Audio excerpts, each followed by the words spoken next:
Okay, hey everyone, my name is Balu. I'm a product engineer at Hopscotch. Hopscotch, for those of you guys who don't know, is a very popular open source alternative to Postman. We are self-hostable as well. So check us out later if you have the time. So anyway, software aside. So I'm here to talk about building open hardware.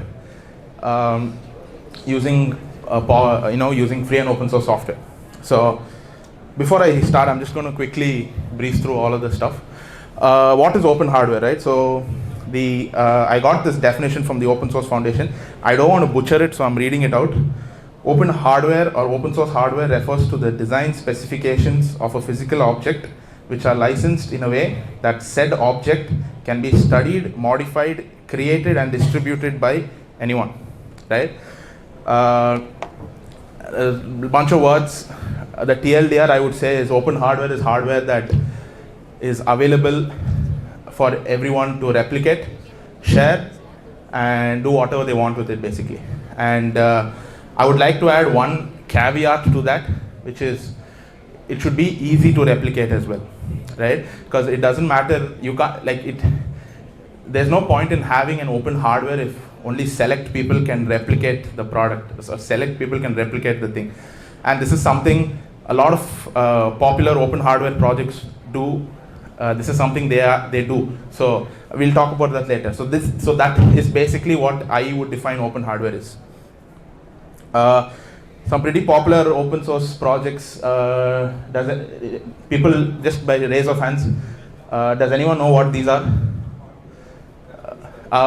I would like for people to raise their hands because I want to understand how many people here understand hardware as well. So, okay, fair enough, right? So for those of you guys who don't know, this is an Arduino. It's to be, in my opinion, one of the greatest open hardware project to ever exist.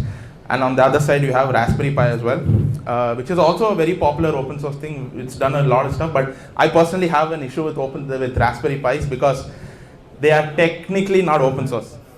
Right? I wouldn't call it open source. I don't know what I would call it, because the thing with the Raspberry Pi is that its schematics and everything are technically open, right? Anyone can go download, and yeah, technically you have everything required to manufacture the Raspberry Pi, but the company that sells the chip, the SoC, is Broadcom. Broadcom does not sell that chip to anyone but the Raspberry Pi Foundation. So even if you wanted to make it, you can't, because the company literally won't sell it to you. So I refuse to call a Raspberry Pi open hardware, but its impact in hardware development is undeniable. So I've put it there, right? Another couple of more examples are, so I'm a huge 3D printing nerd. So I added some very popular 3D printers. The one is this left or right? The black one is the Creality Ender 3. In my opinion, one of the most popular open source 3D printers out there. Great entry-level printer. I'm pretty sure a lot of people got into 3D printing because of that printer, and I got into it as well. And the one on the orange colored printer is basically from a company called Prusa. Prusa, they are basically the bastions when it comes to open source 3D printers. They've been around since the beginning. They've done so much to the community. But yeah, so these are some popular open source, open hardware projects, I would say. So yeah, so why is hardware development hard, right? I think Shri sir gave us a lot of insights in his talk. Okay, stuff is out of order. Okay, I'll fix that, right? So the reason why I believe hardware development is hard is I kind of collated them into all these points.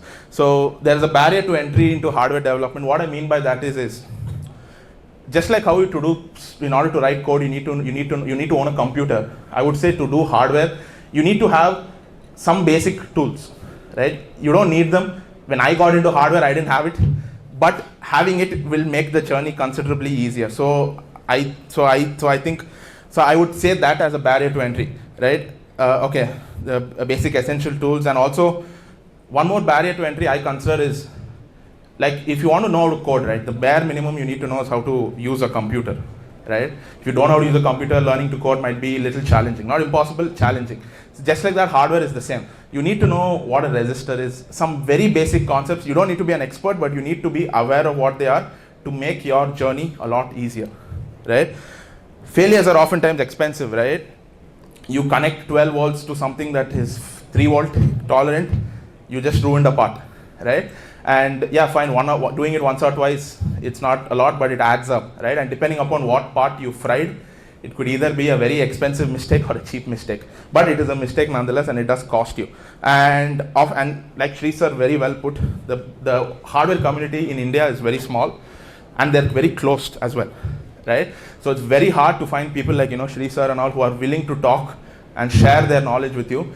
And a good sign of a community is, when the community members are willing to help each other learn, right? This is something the hardware community is not particularly known for. They're quite guarded when it comes to what they do. And like I said before, this is a meme I put on Twitter a few weeks back. The problems in hardware are a different kind of problem, right? And sometimes for a beginner, it might be really hard to solve, right? This is a really funny meme where, it's like you think debugging Python stuff is hard, try debugging this, right? And the sad part is, in order to debug this, you need at least like a multimeter or something like that, right? So it comes back to the same problem I was saying, right? So what is the goal of my talk? The whole point of my talk is basically to show you guys it's not impossible to do hardware development. And I'm going to prove it to you guys as well. I'm going to prove to you guys it's not hard to do hardware. In fact, by the end of this talk, you guys might know enough hardware to do basic stuff, right? So this is the goal, and let's go forward, right? So I'm going to give you guys a very simple electronics 101 class, right? Can you guys understand what this is? Okay? For those of you guys who don't know, this is a very simple circuit to turn an LED on and off using a button, all right? What you see there, right? This is the button that's connected to the resistor, which is connected to the LED. And this is connected to a power supply, all right? You don't need to know more, right? This is pretty obvious, and this picture over here kind of makes it a little bit more easier for you to understand. Power to switch to resistor to LED and back to, so it's a closed circuit, right? This is also technically a closed circuit, right? It's not physically closed here, but you see it terminates to ground, so it's technically a closed circuit. So all of you guys understand this, right? Okay? Next. All we do now is, let's replace the switch with an MCU, or a microcontroller for short. What you see there is the basic Arduino. Now it looks a little funky, because that is a schematic. In a schematic, you represent things in a different way, right? But all you need to know, it's pretty much the same thing, right? And one thing you guys need to understand, you guys might see these weird, this arrow looking thing, right? That's called I forgot what it's called, a net label or something, right? All you need to know is, think of this as an imaginary wire, right? Imagine a wire coming from here to here. That's what this is. I'm just not adding a wire, but this is essentially telling you that this pin is connected here, right? So again, all I've done is I've taken that circuit from before and I've just connected it to an MCU, right? And if I just quickly open this playground, right? Yeah. So you can see there on the other side, it's the exact same thing. I've removed the button and I've put a microcontroller in turn. And if you can look at, is this legible? Can you guys see this? Okay. Okay. So all you guys need to, God damn it. Okay. So all you guys need to understand, this is a very simple C program. I'm defining a constant here, which is the LED is connected to pin 2. And like you need to understand with microcontrollers, there's outputs and inputs, right? All I'm telling is I need to tell the microcontroller pin number 2 is an output, because I want to turn the LED on and off, right? And so that's what I define it in the setup function. And the loop function is basically the code that runs over and over and over again to do what you want to do. And here all I'm telling is digital write or turn it on and off. So turn pin number 2 high, delay, turn pin number 2 off. So can anyone tell me what I'm doing here? Right? Yes, so I'm essentially blinking that LED on and off. Right? Good, right? You guys are already halfway, you're already halfway there to becoming a full-on electrical engineer. Right? Because all you need to know is how do I read an input and how do I output? How do I read an input and how do I make the controller do something, right? So now here's what we'll do, okay? So you guys understand this, right? This circuit, this is to turn an LED on. Now, let's turn the LED on when we press a button, all right? So similar to this, right? I've connected a button to the 10th pin in the Arduino, right? And then here, you can see here, the pin 10 is connected to a switch and the switch goes to ground. Simple, you guys understand this, right? Again, so let's move to the playground, okay? Again, circuit is pretty simple, right? This is the LED that's connected to the Arduino, and this is a switch that is also connected to pin 10, all right? Ignore the resistors and stuff, ignore all of that, right? So if you look at the code, right, previously I said I'm telling button pin is an input, all right? And here I have a very simple if condition where if I read this pin and it is high, turn the LED on. If not, turn it off, right? So when I run this and when I click the LED, right? Give it some time. But you guys get the idea, right? You guys get the idea what we're trying to do here, right? So that's pretty much it, right? You guys know enough to start doing hardware, right? That's pretty much, people think the barrier to entry is high, but if you know how to read an input and make the MCU do something, that's pretty much it. Pretty much every hardware is just that. You're reading an input and you're doing something with it, all right? So anyway, let's come back to this. So this segues nicely into what I've built, right? Is I've built a macropad. So I'm regrettably known as the mechanical keyboard guy in the FOSS circles. I gave a talk on mechanical keyboards last year, and that somewhat put me in this situation where I'm the go-to keyboard guy, right? Now, to not help my situation, right? I built this keyboard. It's called a con, right? It's a split keyboard, meaning it's split in half. Take a normal keyboard and cut it in half, right? So I built this keyboard, I'd say about a month or two ago. Now the thing with this keyboard, right, is it doesn't have a numpad, right? This keyboard in itself is perfect for programming because it has ABCD 1, 2, 3. Sorry, it has ABCD, right? But when I'm doing engineering stuff, right, when I'm CADing or doing something, I need more, right? So I wanted to design a numpad that had extra switches on it that I could program. Say if I'm coding, if I need to, I don't know, type 1, 2, 3 or something. I can do it with this keyboard as well, but it's a different layer, right? I'll talk about that later, right? So I essentially built I designed a macropad completely from scratch, right? It's a very simple 3x3 macropad. It's based off an RP2040. It's basically, there's an RP2040, that's the brains, and it's QMK-compatible. If none of that made sense, don't worry, I will explain everything to you. All I want you to know is this is just an additional keyboard that has extra switches on it. That's all it is, right? If you guys want, the GitHub is right there. The project is called Corridora because, like Shri sir, I'm also lazy. I have an aquarium, there's a fish called a Corridora. That's the first thing I saw, so I just named it that, right? So yeah, these are some images of this, some glamour shots. Okay, so you guys heard me say QMK. What is QMK?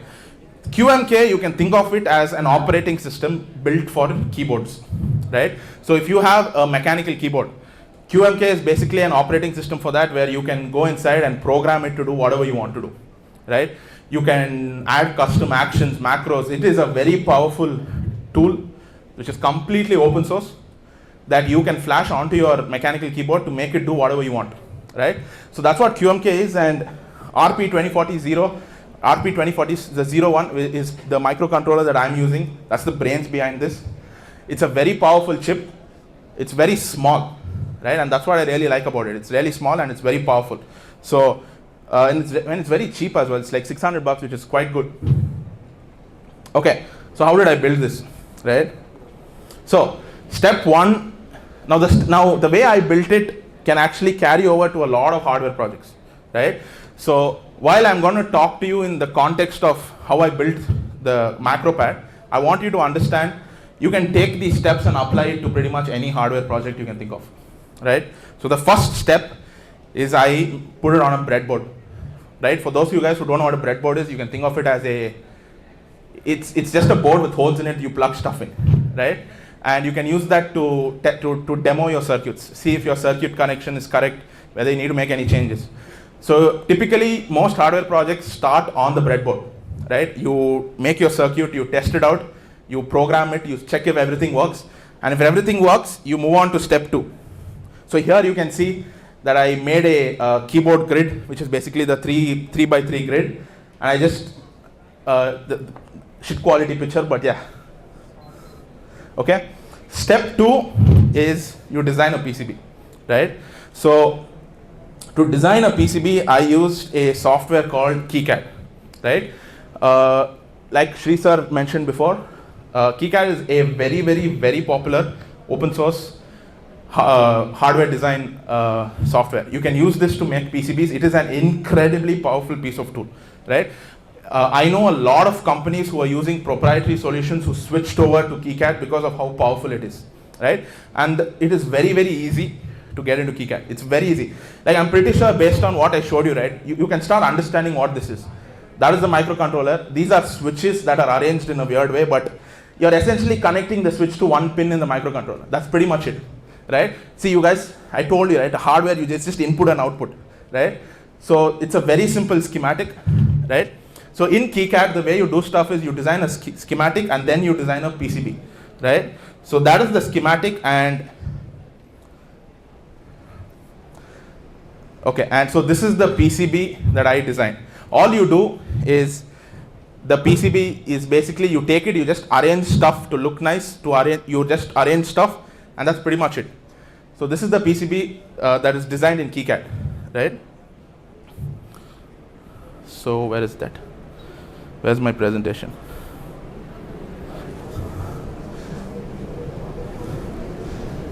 Where the hell is my presentation? Chrome. Yeah. Okay. So step two, you design a PCB using KiCad, right? And then you order the PCB, right? So this is a PCB that I ordered. Now I actually have a little bit of, I want to vent, this is going to become my therapy for a while, right? About PCBs. Now, I think a lot of people who do hardware can tell you how important it is to be able to easily make PCBs, right? This is a very important thing for us to do what we do, right? And unfortunately, whether we like it or not, India does have a lot of PCB fabrication houses, but they are not exactly beginner friendly or hobby level friendly. Like you need to be a fairly established organization or else these people won't even talk to you, right? So for a long time what's happened is we've had to rely on services offshore, specifically like Chinese services, JLC PCB, PCBWay. They're very good services that do an excellent job at what they do. My PCB is actually from JLC PCB. I've been using them for a long time now because it's cheap and the quality is amazing, right? But it does come at a cost though, right? The cost is you guys, I don't need to tell you guys the geopolitics that's happening between India and China. So with shaky relationships, it becomes a lot more harder for us to do trade, right? So when I order stuff from China, it takes a long time for it to come, right? That's just the name of the game. However, recently, you know, what do you say? You pay a lot of money in import fees, right? Like this PCB, right? It only costed me like $2,000 to get 10 PCBs. That's quite good. But I ended up paying $3,000 in import. So I paid more than the actual cost of the product to get it imported into the country. Now, a part of that has to do with DHL as well. DHL is also, screw DHL, but man, they rip you off like crazy, right? But the Indian government is also at fault as well, right? But anyway, coming back. the point I'm trying to make here is India does not have really good hobby-friendly PCB making thing, which I feel personally is stifling innovation, right? I mean, if you want people to do more hardware, you need to make it so that it's easy to do hardware, right? You don't want to add more restrictions, right? Okay. Anyway, coming back, PCB is done, ordered, I've ordered it. So the next step is to put it in a case. So here you guys can see I've 3D printed this nice case, right? Now I have to, forgive me Father for I have sinned. I used a proprietary tool from Autodesk to design the case, right? Now this tool is not software, that's why forgive me, right?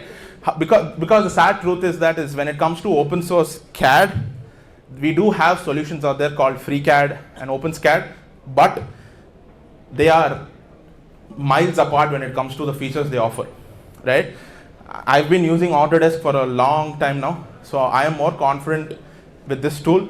And it's not that the tools are different, it's just the open source versions are just not there yet when it comes to features, right? So I honestly, to be honest with you, this is the one facet where I feel open source has severely lagged. But I mean, it's obvious, right? Open source developers cannot match the rate of development in which Autodesk does stuff, right? So this is actually the reason. So this is actually a very motivational thing. The reason why I'm telling you guys this is, if you guys are someone who are looking to contribute to projects that are not just another like a full stack thing, please go to FreeCAD and OpenSCAD and help those guys out, right? These are these are popular open source projects that severely need help to make them catch up to these commercial players, right? But anyway, I designed the case in something called Fusion 360. It's a very good tool. It's a very good tool, all said. It's just not open source, right?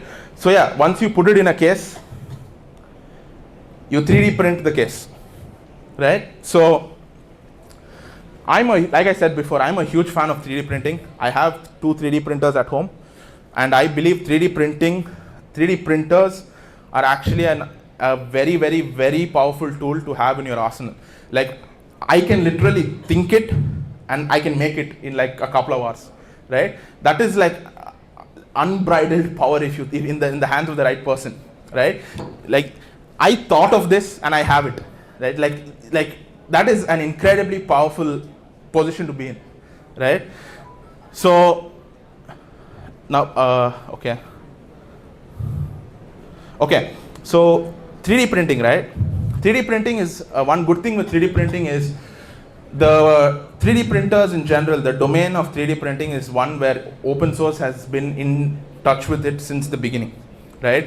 In fact, open source contributors are the reason why 3D printing is such an industry it is today, right? A lot of the tools you see today are that being used by everyone have roots from open source, right? So this tool you're looking at right now is from Prusa, like I told you before.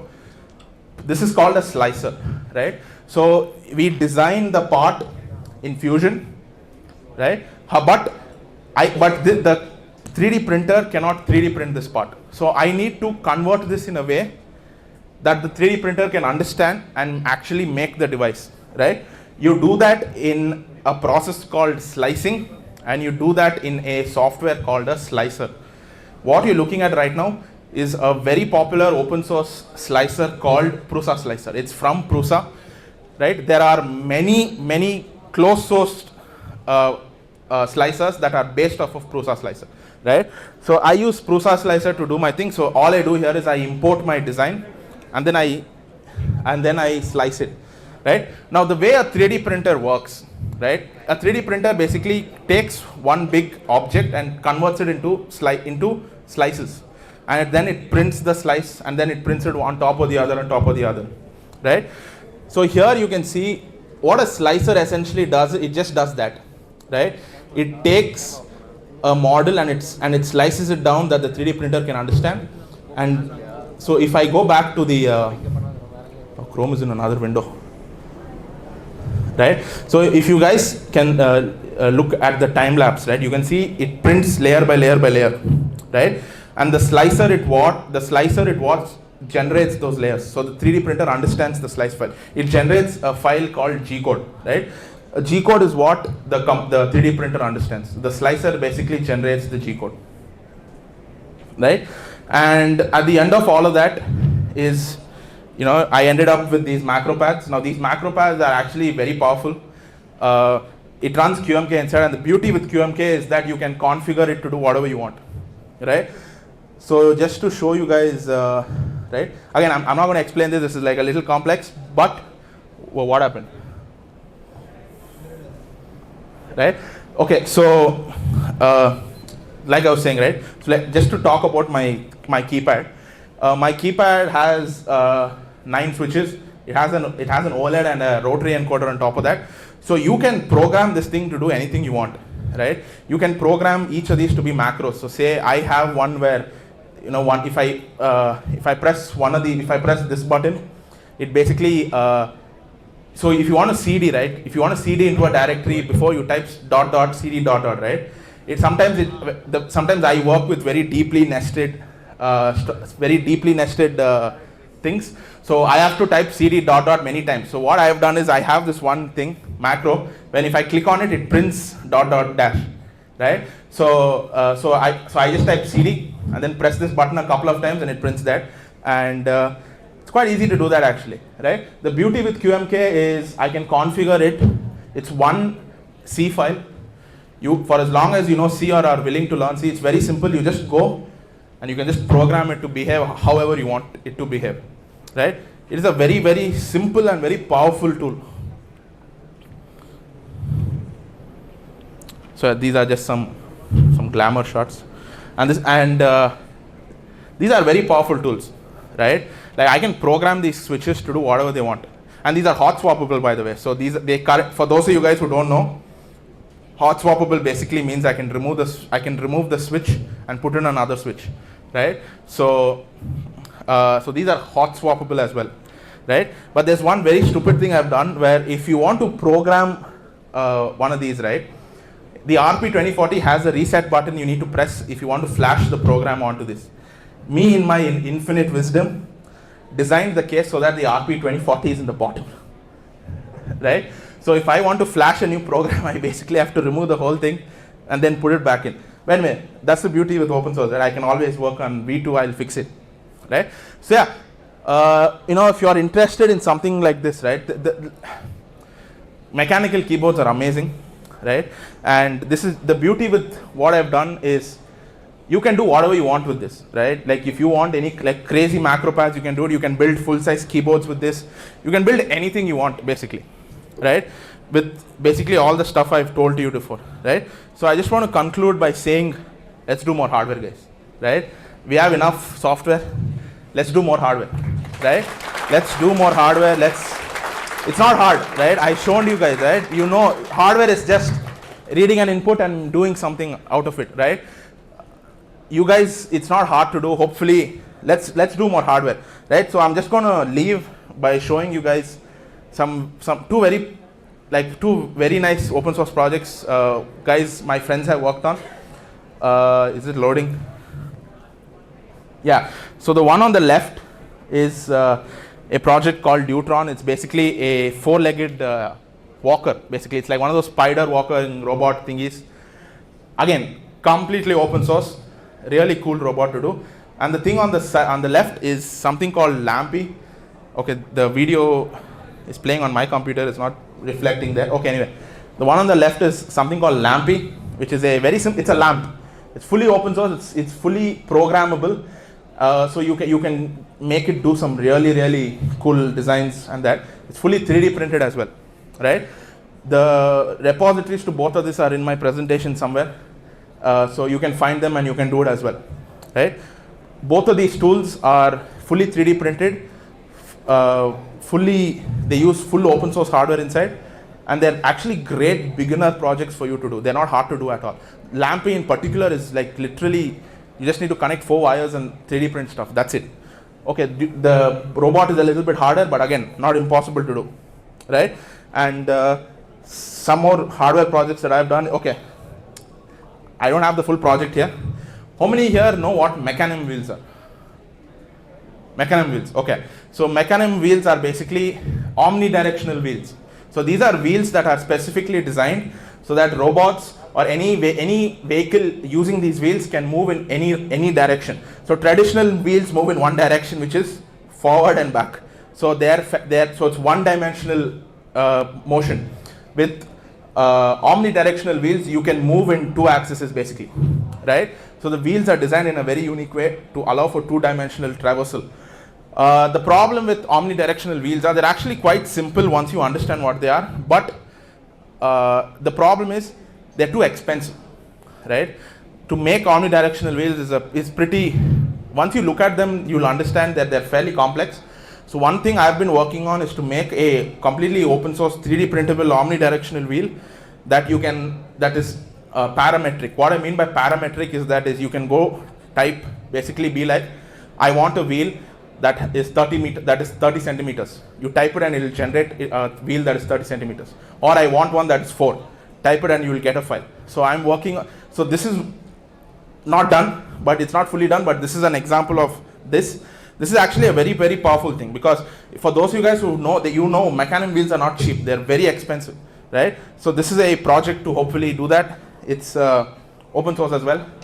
And this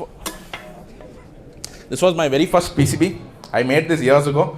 Don't judge me, this was my first PCB. It looks like shit, but it doesn't work also. So, this is a very simple converter I made. So I was building an 8-bit computer a couple of years ago. So I knew when you're building an 8-bit computer, you're going to be doing a lot of conversions between decimal to hex to all that, right? So I thought, you know what, might as well make a simple calculator that I can use to help me with those things. So this was my first PCB I ever designed. Again, this is open source as well. It's quite simple. Unfortunately, it doesn't work. I don't know why, but it doesn't work. So yeah, all are open hardware, guys, right? Now, like I said before in the beginning, right, the hardware community in India is small and quite closed, right? Absurd Industries is a group that me and a couple of friends, Shri sir, myself and a bunch of others are part of. It's basically a bunch of makers who just enjoy making stuff. So if you're someone who wants to be, with like-minded people who enjoy making stuff, please join Absurd Industries, right? It's filled with people who like making. It's a Discord server. Please join. We're very active. And link is expired. Okay. Let's reach out to me later. I'll share the link with you guys. But please do join Absurd, right? And yeah, that's it, guys. Thank you, ChennaiFOSS.